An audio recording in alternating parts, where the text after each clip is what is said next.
It is 9:31. Good morning to you, watching and listening to Breakfast with Stephen and Angela.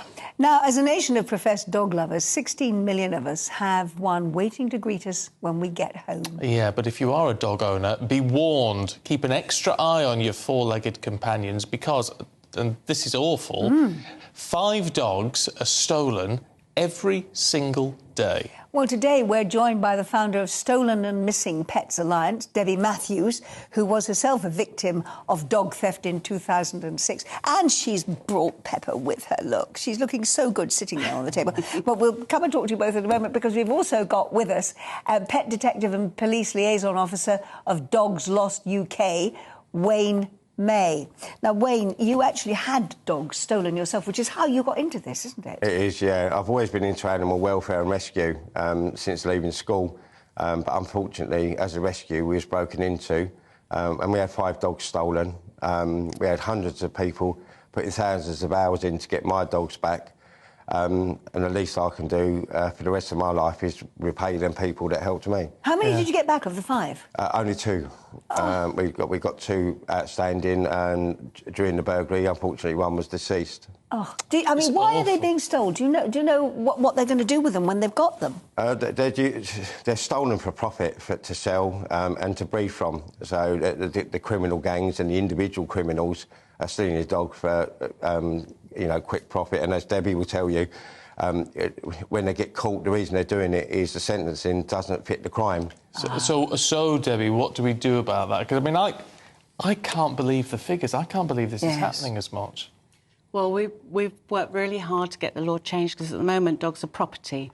So they're second-hand goods valued under £500. So police can't really take that much action. The sentencing council aren't really bothered. So someone could get a £250 fine and dogs are still missing. That's it.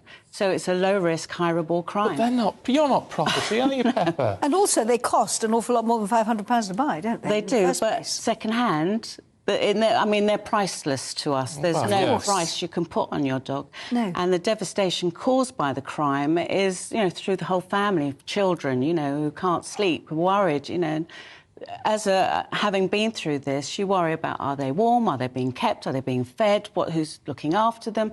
And that never leaves you. You never stop worrying.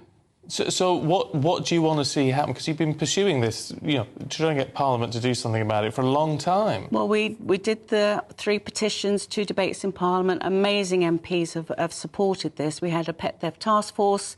The law is written. It's been put into the Kept Animals Bill, so it's sitting there waiting to be made law.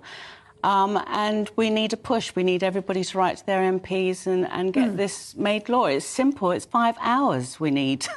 When it becomes law, when it becomes law, what will the penalties be? It will be taken more seriously. The police will have more powers. The sentencing councils will act accordingly, because at the moment, property as opposed to dog theft are 2 huge differences. Yeah, and it's just... And what I can't get over, and you must have felt, especially losing 3 of your 5, Wayne, is the idea that at the minute, these... They're not just creatures, are they? There are companions, there are family. For it to be viewed like a piece of furniture, it just seems absolutely ridiculous. The easiest way to describe it at the moment is the way that Parliament and the Sentencing Council look at it is the same as if you had a bike stolen. But obviously, if your bike or mobile phone was stolen, you can replace it like for like. As we all know, dogs are living, breathing creatures with feelings. How can you replace a like-for-like dog? How do you tell your children, your husbands, your wives, your family members? You have to sit down, and it's almost like a bereavement process that these families go through. And I've been through it. My son was 2. And he was with me when, and it took over a year. In the end, we had to have junior counselling for him because of all the noise and obviously the car screeching and everything. So it has a massive impact. So I know where these families are coming from. Yeah. Wayne, you obviously, excuse me, they call you the pet detective. How do you go about finding lost dogs? I'm very, very fortunate to work alongside Debbie with Stolen and Missing Pets Alliance, Dog Lost UK, and loads of organisations across the UK. We're all volunteers, including myself. We utilise social media, newspapers, selling sites, And we've got hundreds of people on the ground that donate their time just specifically to look for your dog. And I must ask you very, very quickly, how can you avoid your dog being stolen? You can't, but there's steps you can take. Obviously, make sure that your microchip details are up to date. You know, Direct Line Pet Insurance kindly give us all the data for this week. You know, get adequate insurance. Make sure that your home security is the best you can afford. It's high quality. Lighting in your back garden. Don't go for, when you go for a walk every day, don't become a creature of habit, go to different places. And in the community, perhaps form a little hub where you can meet in the mornings. It's good for the dogs and it's good for us to talk. I tell you what, as a Brucey bonus, Debbie, you knew I had to do it. You knew I had to do it. Pepper is the poster girl, isn't she, for your campaign? Yes, she was Pet Theft Reform poster girl, so we've got her on our website and everything. Well, she's incredibly well behaved. She's been very good girl. I've got to ask you, they're yelling at me because we're out of time, but I never had the privilege of meeting your father.